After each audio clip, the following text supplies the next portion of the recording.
Traditionally, oppression means the exercise of tyranny by a ruling group.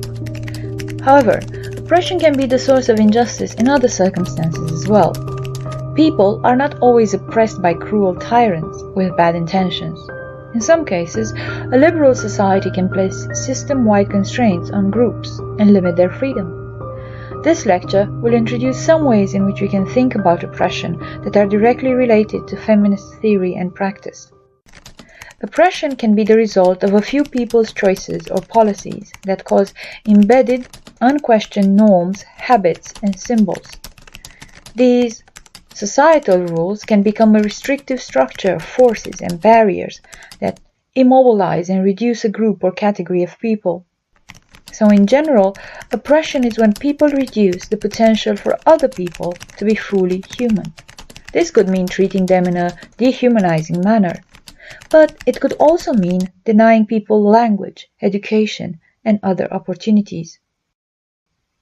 In The Politics of Reality, 1983, Madeline Fry claims that when one is oppressed, all of one's options are blocked and one is trapped. But this is not necessarily the case. What is at issue in oppression is that by virtue of one's membership in a particular group, one is subject to a set of structures that cause unjust subordination. Oppression affects individuals insofar as they are members of social groups. Social groups are not just sets of individuals, but are groups whose members are marked as similar along some important dimension which is relevant to how they should be socially viewed and treated. Members of social groups will often have a shared identity as members of the group.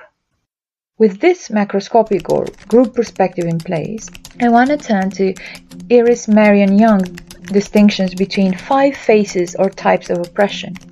These are violence, exploitation, marginalization, powerlessness, and cultural imperialism.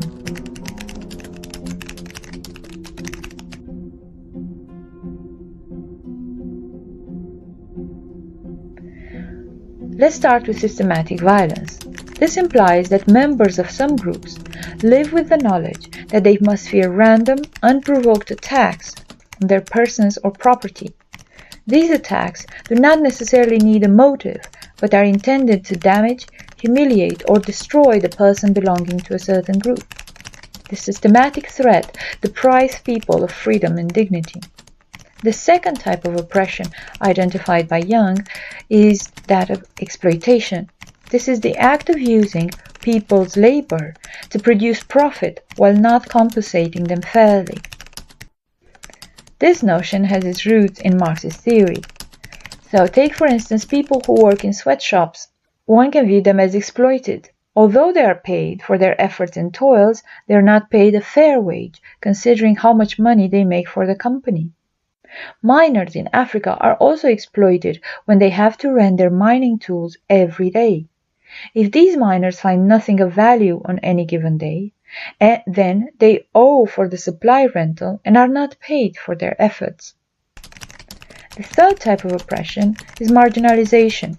This is the act of relegating or confining a group of people to a lower social standing or outer limit or edge of society.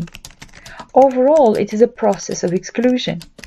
Marginalization is in some ways worse than exploitation because society has decided that it cannot or will not use these people even for labor. Most commonly, people are marginalized based upon race. One example is the Aboriginal communities of Australia that were excluded from society and pushed farther and farther away from their homelands as cities grew. But other groups are marginalized as well: the elderly, the disabled, the poor. The fourth type of oppression that Young is distinguishing is that of powerlessness. This can be one of the most insidious forms of oppression, as the powerless are dominated by the ruling class or classes and are situated to take orders, and rarely have the right to give them. Some of the fundamental injustices associated with powerlessness are inhibition to develop one's capacities, lack of decision-making power, and exposure to disrespectful treatment because of the lower status. Oppressed people can become so powerless that they do not even talk about their oppression. If they reach this stage of oppression, it creates a culture wherein it is forbidden to even mention the injustices that are being committed, a culture of silence. The oppressed are silenced, they have no voice, therefore no will to exercise politically. The fifth form of oppression is that of cultural imperialism. This involves taking the culture of the ruling class and establishing it as the norm. The groups that have power in society control how the people in that society interpret and communicate. Therefore, the beliefs of that society are the most widely disseminated and express the experience, values, goals, and achievements of these groups. Examples include androcentrism, heteronormativity, marginalization in the US of the native Spanish speaker and Latino culture, ethnocentrism, and so on. Individuals are members of more than one social group. We are gendered and raced, we are members of an economic class, we have a sexual identity, we are disabled or able-bodied, young, middle-aged, or elderly. So, one can be subject to more than one form of oppression at the same time in virtue of these multiple or intersectional identities.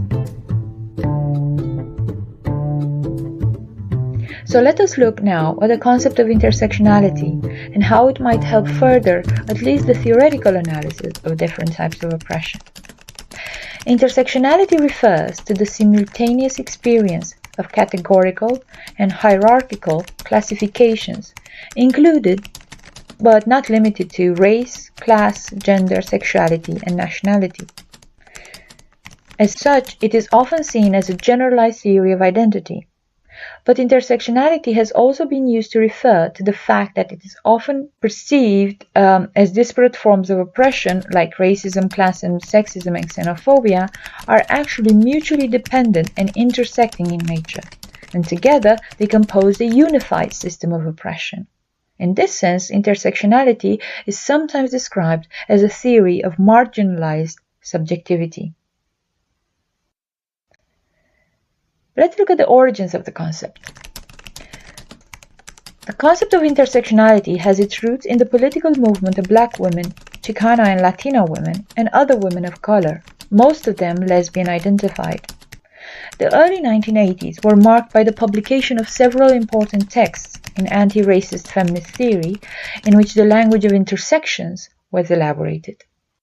The concept can also be traced to the idea of interlocking systems of oppression defined in a social movement context by Combahee River Collective in 1977 in the Black Feminist Statement.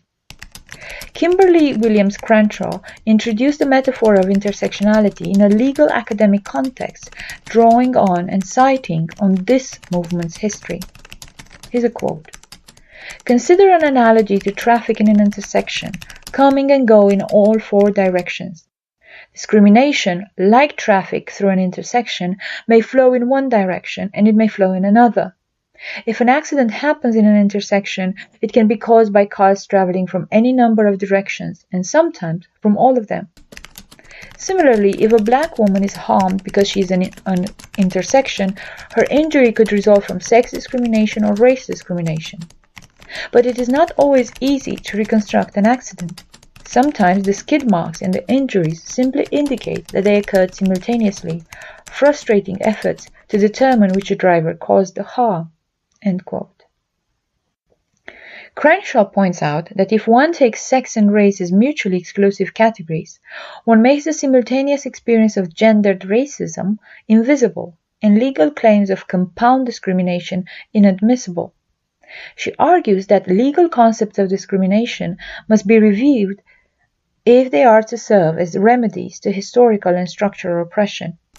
Discrimination must be rethought in terms of concrete experiences of black women and other marginalized subjects more generally.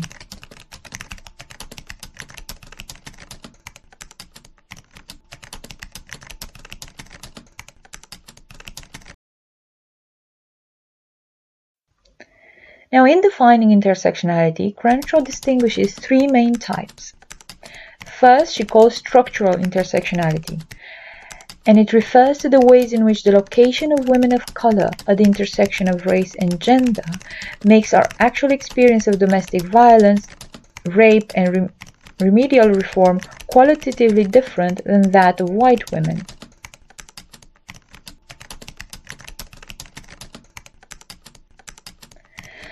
The second type is political intersectionality, which describes the fact that historically, feminist and anti-racist politics in the US have functioned in tandem to marginalize the issues facing black women. That is, women of color, according to Crenshaw again, are situated within at least two subordinated groups that frequently pursue conflicting political agendas.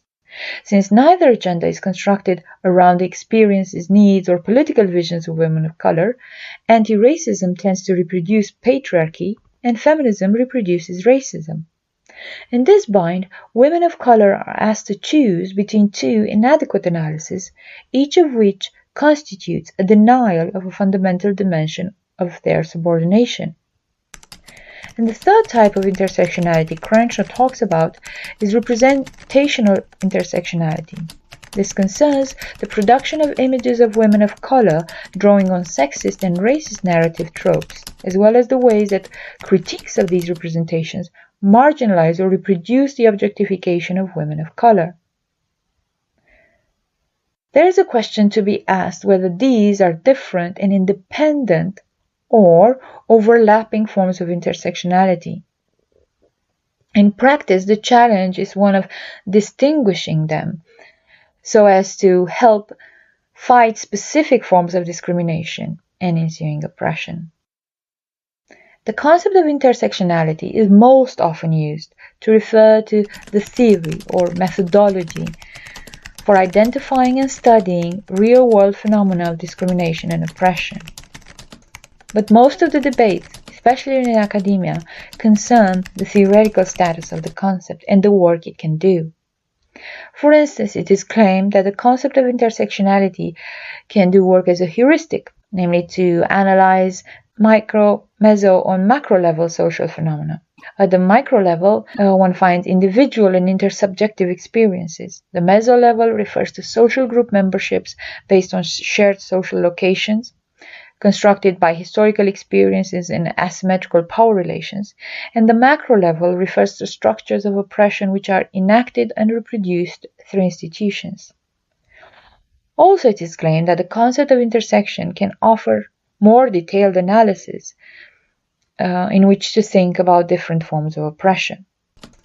In contrast to other feminist approaches, intersectionality insists that multiple co-constituting analytic categories are equally salient in constructing institutionalized practices and lived experiences. These other approaches that intersectionality is said to overcome are often characterized as unitary or additive because they seem to privilege a foundational category, being that of gender or class, ignoring or merely adding others to it.